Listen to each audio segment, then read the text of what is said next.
Physics का भी class daily चल रही है, फिजिक्स का क्लास भी अटेंड करें, ठीक है। तो उससे पहले कुछ महत्वपूर्ण अभिक्रियाओं से पहले एक छोटा सा टॉपिक है, महत्वपूर्ण है, आ चुका है, ठीक है। थोड़ा देखिएगा और फरमाइएगा क्या चीज, अम्लीयता। तो एल्कोहल और हमारा जो है फिनॉल में अम्लीयता का गुण पाया जाता है। तो क्यों पाया जाता है, दोनों में कौन सबसे ज्यादा अम्लीय होता है, क्या कारण होता है, कैसे प्रभावित करते हैं, इसके फैक्टर कौन कौन से हैं, उन सबको देखेंगे, ठीक है। तो अम्लीय गुण का रीजन क्या है डियर स्टूडेंट, हम सबको पता है। हम जो है एल्कोहल को इस प्रकार से डिनोट करते हैं, शो करते हैं, ठीक है। तो यदि सपोज मैं इसको क्या क्या ले लेता हूँ, एथिल एल्कोहल, मेथिल एल्कोहल या मेथनॉल ले लेता हूँ, ठीक है। तो उसको मैं कुछ इस प्रकार से बना सकता हूँ। अम्लीय गुण पाया जाता है एल्कोहल में, इसका रीजन ये है, अम्लीयता पाई जाती है एल्कोहल में, अम्लीयता पाई जाती है। इसका कारण है कि हाइड्रोजन और ऑक्सीजन के मध्य जो बंध होता है, ठीक है, वो साझे का इलेक्ट्रॉन ऑक्सीजन की ओर आकर्षित हो जाते हैं, क्योंकि ऑक्सीजन एक ऋण विद्युतीय क्या है, ऋण विद्युतीय तत्व है, जिसके कारण यह साझे के इलेक्ट्रॉन को अपनी ओर आकर्षित कर लेता है। फलस्वरूप यह आंशिक धनावेश और ये जो है आंशिक ऋणावेश और आंशिक धनावेश हो जाता है। और इस कारण जब ये जो है इलेक्ट्रॉन को अपनी ओर आकर्षित कर लेता है, अतः यहाँ से जो है हमारा प्रोटॉन बाहर निकल जाता है। और जो भी यौगिक हमारा प्रोटॉन का त्याग करता है उसे हम क्या कहते हैं, अम्ल कहते हैं। तो इस प्रकार से ये एक प्रोटॉन जो है दाता है, प्रोटॉन दाता की भांति कार्य करता है, और इस कारण यह क्या है, एक अम्ल है। अब बात कर लेते हैं क्या प्राथमिक, द्वितीयक एवं तृतीयक, प्राथमिक, द्वितीयक एवं तृतीयक एल्कोहल में यह अम्लीयता का क्रम कैसे होता है। तो इसीलिए मैं बोलता हूँ डियर स्टूडेंट, आप इंट्रोडक्शन का जो क्लास रहता है, फर्स्ट क्लास, उसको मिस मत किया करो। रीजन ये है कि हालांकि उसमें बहुत ज्यादा आईएमपी चीजें नहीं पढ़ाया जाता, लेकिन पूरा बेसिक कंसेप्ट पढ़ाया जाता है आपको कि प्राथमिक द्वितीयक एल्कोहल क्या है, ठीक है, कितने प्रकार के एल्कोहल होते हैं, फिनॉल होते हैं, उसका आईयूपीएसी ने हम कैसे करते हैं। तो बहुत सारी चीज, जितना भी हमको पूरा बॉडी पार्ट में कंक्लूजन में जो पढ़ना रहता है वो हम पूरा इंट्रोडक्शन में पढ़ते हैं, ठीक है। तो प्राथमिक, द्वितीयक, तृतीयक एल्कोहल में प्रभाव कैसा होता है, देखिए। प्राथमिक एल्कोहल आपने देख लिया, मैं एक ही एल्कोहल ले लेता हूँ, उसको हम सब में समझ लेंगे, जैसे कि ब्यूटिल एल्कोहल है, ठीक है। तो ब्यूटिल एल्कोहल में डियर स्टूडेंट हमारा जो नॉर्मल प्राथमिक एल्कोहल है वो किस प्रकार कार्य करेगा, ये देखिए, OH, ठीक है। या इसको ऐसे समझ लीजिए, क्या प्राथमिक एल्कोहल में आप सिंपल क्या ले लीजिए, एथिल एल्कोहल को ले लीजिए या मेथनॉल को ले लीजिए, इसमें आप देख पा रहे हैं। लेकिन जब द्वितीयक एल्कोहल की बात करते हैं, द्वितीयक एल्कोहल में क्या हो जाता है, द्वितीयक एल्कोहल में डियर स्टूडेंट हमारा ये है एक द्वितीयक एल्कोहल, CH3 CH3 CH2 और OH, ठीक है। ये एक क्या है, द्वितीयक एल्कोहल है, ठीक है। कैसा है, द्वितीयक एल्कोहल है। तो द्वितीयक एल्कोहल में चूंकि आपका एल्किल समूह का प्रेरणिक प्रभाव पड़ता है, कैसा प्रेरणिक प्रभाव, धनात्मक। अभी प्रेरणिक प्रभाव क्या है सर, ये बोलोगे। प्रेरणिक प्रभाव होता है डियर स्टूडेंट, वो जो साझे का इलेक्ट्रॉन है उसको प्रतिकर्षित करना, ठीक है। तो ये क्या करते हैं, आपका CH3 समूह जो होता है वो साझे के इलेक्ट्रॉन को क्या करता है, बॉन्ड के द्वारा जो चलता है ना, बॉन्ड के द्वारा हमारा इलेक्ट्रॉन क्या करता है, एक स्थान से दूसरे स्थान तक चलता है, उसको हम प्रेरणिक प्रभाव कहते हैं। तो यहाँ का जो इलेक्ट्रॉन है वो क्या होगा, इस CH3 ग्रुप के द्वारा क्या होता है, प्रतिकर्षित होता है, इसके द्वारा भी प्रतिकर्षित होता है, ठीक है। इस दोनों के द्वारा क्या होता है, प्रतिकर्षित होता है, जिसके कारण हमारा इलेक्ट्रॉन घनत्व तो बढ़ जाता है, और फलस्वरूप यहाँ भी हमारा क्या हो रहा है, इलेक्ट्रॉन इधर से प्रतिकर्षित होगा, और इलेक्ट्रॉन के ऊपर क्या, ऑक्सीजन के ऊपर क्या होता है, इलेक्ट्रॉन घनत्व बढ़ जाता है। तो जब इसके ऊपर इलेक्ट्रॉन घनत्व बढ़ जाएगा तो जो इलेक्ट्रॉन उधर से आकर्षित कर रहा था उसको खींचेगा क्या, नहीं खींचेगा, और नहीं खींचने के कारण क्या होता है डियर स्टूडेंट, ये जो है दुर्बल हो जाता है, ठीक है। तो इस प्रकार क्या होता है हमारा, इसका जो है, इसका अम्लीयता इसके अपेक्षा में, प्राथमिक एल्कोहल की अपेक्षा में घट जाती है। इसी प्रकार जब हम तृतीयक एल्कोहल देखते हैं तो इसमें प्रेरणिक प्रभाव, धनात्मक प्रेरणिक प्रभाव और बढ़ जाता है, क्योंकि यहाँ हमारे 3 ठो क्या होते हैं, इलेक्ट्रॉन प्रतिकर्षी समूह लगे होते हैं जो कि धनात्मक प्रेरणिक प्रभाव डालते हैं, और फलस्वरूप क्या होता है, हमारा इलेक्ट्रॉन घनत्व तो और बढ़ जाता है, और इस कारण जो है क्या होता है, वो जो इलेक्ट्रॉन को खींच रहा था, ऋण विद्युतता होने के कारण खींच रहा था, लेकिन इधर से इसको मिल गया तो अब वो नहीं खींच रहा है, नहीं खींचेगा तो शीघ्रता से जो है हमारा प्रोटॉन जो है क्या अलग नहीं होगा, तो ये क्या होता है, दुर्बलता बढ़ती जाती है। तो इस प्रकार से क्या होता है, हमारा प्राथमिक, द्वितीयक, तृतीयक एल्कोहलों में एल्किल समूह के बढ़ने के साथ साथ और प्रेरणिक प्रभाव के बढ़ने के साथ साथ धनात्मक इंडोक्टोमेरिक इफेक्ट ठीक है, प्रभाव, प्रेरणिक प्रभाव में वृद्धि के साथ साथ वृद्धि, ठीक है, अम्लीयता क्या होने लगती है, घटने लगती है। अम्लीयता क्या होती है डियर, अम्लीयता जो है कमी होती है, ठीक है, अम्लीयता में कमी होने लगती है। इस प्रकार अम्लीयता का क्रम हम लोग बोले, अगर अम्लीयता का क्रम देखें, सामान्य एल्कोहल में देख रहे हैं ना, अभी फिनॉल की बात नहीं कर रहा हूं मैं, अम्लीयता का क्रम देखें तो अम्लीयता का क्रम कुछ इस प्रकार हो जाएगा। प्राथमिक एल्कोहल, द्वितीयक एल्कोहल और तृतीयक एल्कोहल, इस प्रकार। ओके डियर स्टूडेंट, और एक मजे की बात, यह जल की तुलना में क्या है, दुर्बल क्षार है, तुलना में दुर्बल अम्ल है। तो मेरे भाई, हमारा जो है जल तो एक क्या है, उदासीन है, तो जल से भी दुर्बल अम्ल क्यों कह रहे हो, उससे अच्छा उसको क्षार बोल दो ना। लेकिन नहीं, हम उसकी अम्लीयता की बात कर रहे हैं, और अम्लीयता की बात करें तो अम्लीयता के रूप में ही बताना पड़ेगा, हालांकि ये जो है जल से भी दुर्बल क्या है, क्षार है। ओके डियर स्टूडेंट, तो इस प्रकार से अब बात करते हैं फिनॉल की। तो फिनॉल जो होता है वह हमारा एल्कोहल से प्रबल अम्ल है। याद रखिएगा, फिनॉल, कारण देंगे ऐसी बात नहीं है, पूरा कारण देंगे, रीजन देंगे। फिनॉल की अम्लीयता देखें तो फिनॉल की अम्लीयता देखिएगा, फिनॉल जल की एल्कोहल की अपेक्षा प्रबल अम्ल है, क्योंकि यह नीले लिटमस पेपर को भी लाल करता है, और साथ ही साथ सोडियम हाइड्रोक्साइड के जलीय विलयन से भी क्रिया करता है। सोडियम हाइड्रोक्साइड क्या है, एक क्षार है, तो सोडियम हाइड्रोक्साइड के जलीय विलयन से भी क्या करता है, क्रिया करता है, ठीक है। किंतु हमारा एल्कोहल जो होता है वह न तो नीले लिटमस पेपर को लाल करता है, और ना ही सोडियम हाइड्रोक्साइड के साथ क्रिया करता है, ठीक है। तो इस बात से पुष्टि होती है कि फिनॉल जो है हमारा एल्कोहल से अधिक प्रबल जो है क्या है, अम्ल है। ओके डियर स्टूडेंट, तो फिनॉल की जो अम्लीयता होती है वह वास्तव में फिनॉक्साइड आयन के कारण होती है, जो कि जल में प्रबल स्थायी जो है फिनॉक्साइड आयन बनाता है। पूरा देखिए, बहुत बड़ा रीजन है इसका, और आता भी है मेरे भाई, आराम से ध्यान से देखते रहिएगा, पूरा एकदम कंसेप्ट क्लियर करा दूंगा मैं, ठीक है। तो हमारा जो फिनॉल होता है वह क्या करता है, जल के साथ क्या बनाता है, फिनॉक्साइड आयन बनाता है। यह फिनॉल, ठीक है, जल में यह किस फॉर्म में पाया जाता है, फिनॉक्साइड आयन के फॉर्म में पाया जाता है, कुछ इस प्रकार से। इसको बोलते हैं डियर स्टूडेंट फिनॉक्साइड आयन, ठीक है। तो फिनॉक्साइड आयन जो है फिनॉल से भी ज्यादा अधिक स्थायी होता है, और यही कारण है, एक छोटा कारण है, ये रीजन बड़ा रीजन नहीं है, एक छोटा सा कारण है बस, शॉर्ट टर्म्स में फिनॉक्साइड आयन के कारण अम्लीय है, लेकिन वास्तव में नहीं है। अभी मैं बताऊंगा आपको वास्तव में क्यों अम्लीयता प्रदर्शित करता है, ठीक है। तो यह जो है क्या है, यह अम्लीयता का कारण है, फिनॉक्साइड आयन। क्या बोलते हैं इसको, फिनॉक्साइड आयन, याद रखिएगा, क्या बोलते हैं इसको, फिनॉक्साइड आयन, ठीक है, फिनॉक्साइड आयन कहा जाता है, ठीक है। अब एक्चुअल रीजन देख लेते हैं कि कारण क्या है कि हमारा फिनॉल जो है वह एल्कोहल से अधिक अम्लीय है। तो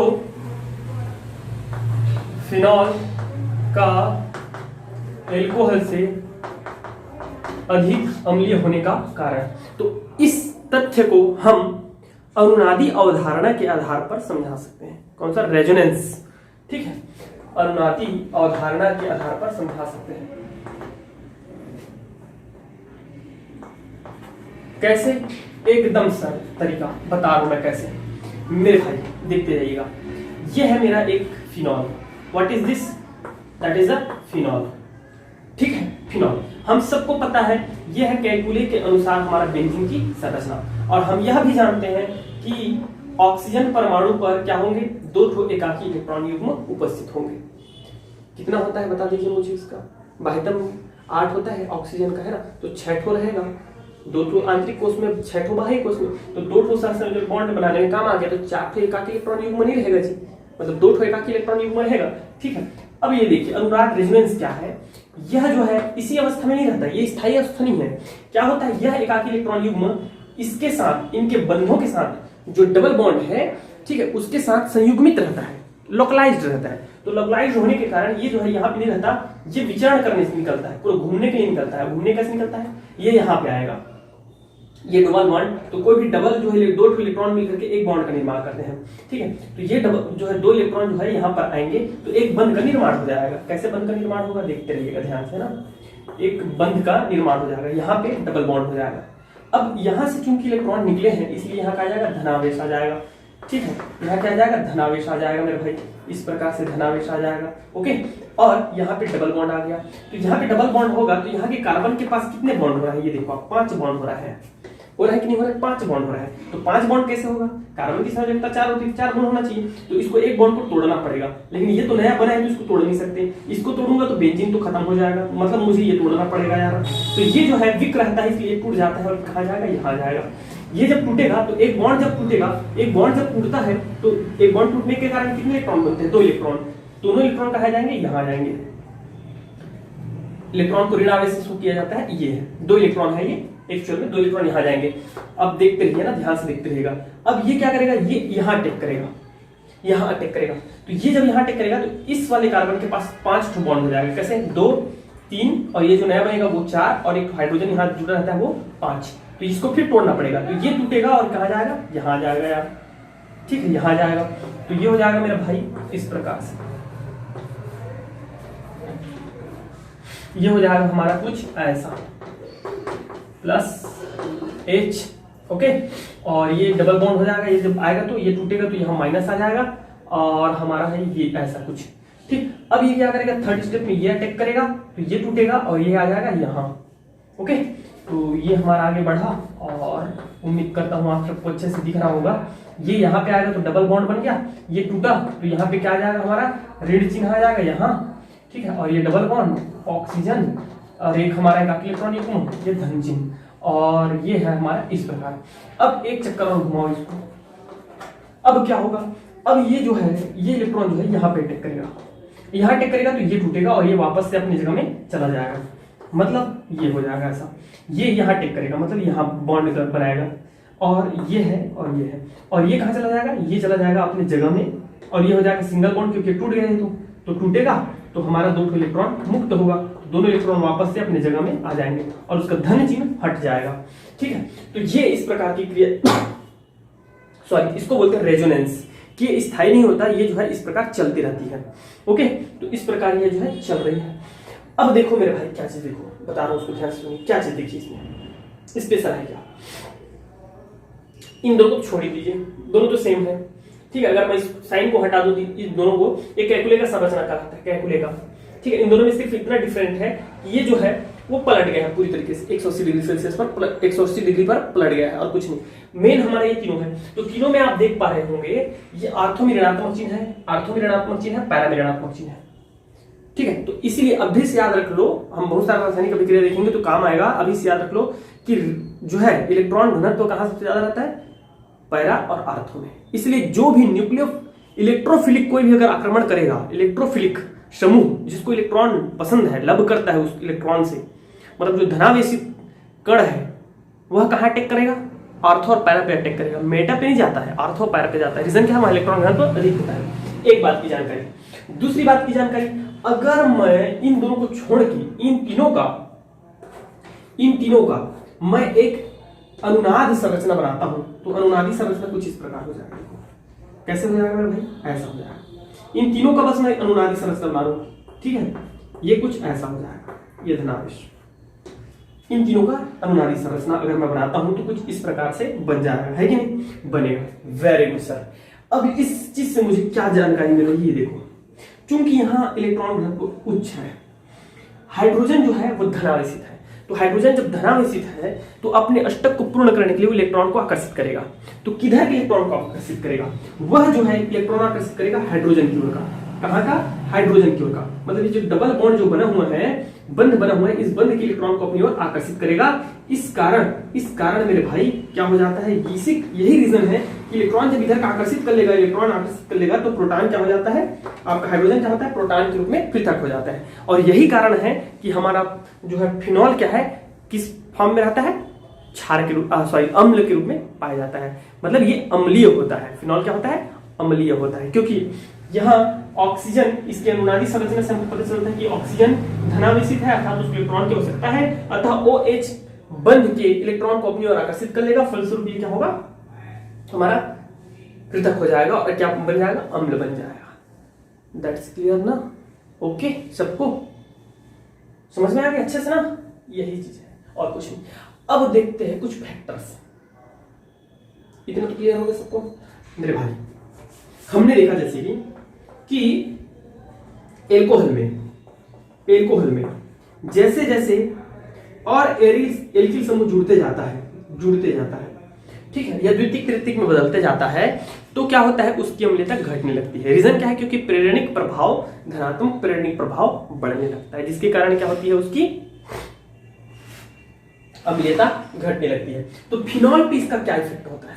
फिनॉल पे अगर कोई प्रतिस्थापी समूह कहीं पे जुड़ा हुआ है, सपोज करो कि यहाँ मेरा एक समूह कोई जुड़ा हुआ है, NO2 समूह जुड़ा हुआ है, नाइट्रो समूह जुड़ा हुआ है, या यहाँ पे एक काम करते हैं, यहाँ पे हमारा क्या जुड़ा हुआ है, क्लोरो ब्रोमो जुड़ा हुआ है, तब क्या प्रभाव पड़ेगा? यहाँ मान लो इन दोनों को हटा करके मैं ये जोड़ देता हूँ, ठीक है, CH3 जोड़ देता हूँ, क्रिजॉल, ठीक है, आर्थोक्रिजॉल हो जाएगा। तो आर्थोक्रिजॉल में वो आर्थोक्रिजॉल फिनॉल की अपेक्षा ज्यादा अम्लीय होगा कि क्या होगा, ये अब चेक करेंगे हम लोग। एकदम आसान है, ऐसी बता सकते हो। मैं बताऊं, सुनो, ऐसा समूह अगर जुड़ता है, प्रतिस्थापी समूह ऐसा है जो कि धनात्मक प्रेरणिक प्रभाव डालेगा, तो यहां अगर ये धनात्मक प्रेरणिक प्रभाव डालेगा, मतलब ये क्या करेगा, इलेक्ट्रॉन देगा।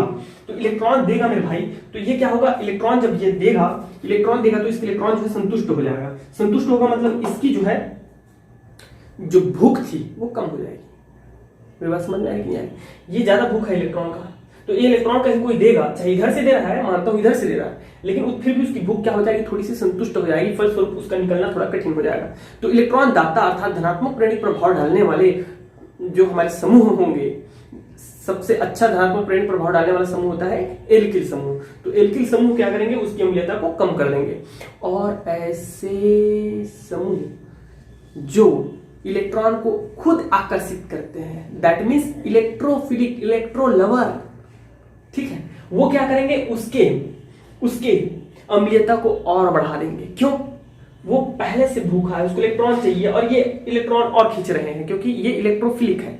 तो नाइट्रो और क्लोरो और आपका सल्फेटो, ये ऐसे ग्रुप है जो इलेक्ट्रोफिलिक ग्रुप कहलाते हैं। साइनो, हाइड्रॉक्सो, तो ये सब के सब क्या है, एमिनो, ठीक है, ये सब के सब कैसे है, इलेक्ट्रोफिलिक है। तो ये जब भी जुड़ेंगे तो क्या करेंगे, इलेक्ट्रॉन को अपनी ओर आकर्षित कर लेंगे। तो ये इलेक्ट्रॉन को और आकर्षित कर लेगा। नाइट्रो अगर जुड़ा कहीं पे, नाइट्रो जुड़ा आर्थो पैराफॉर्म में, तो और आकर्षित करेगा। तो फलस्वरूप क्या होगा, ये इलेक्ट्रॉन आकर्षित होंगे, इधर के इलेक्ट्रॉन आकर्षित होंगे, फलस्वरूप ये कहां के, इधर के और इलेक्ट्रॉन को आकर्षित कर लेंगे। तो ये क्या होगा, और भूखा हो जाएगा। फलस्वरूप ये क्या करेगा, और हाइड्रोजन को शीघ्रता से आकर्षित करेगा, और मेरे भाई ये हो जाएगा, हाइड्रोजन और प्रोटॉन के रूप में पृथक हो जाएगा। मेरी बात समझ में आ गई? तो यदि इलेक्ट्रॉन नेगेटिव जो है समूह जुड़ता है, तो वो क्या करता है, हमारा अम्लीयता को बढ़ा देता है।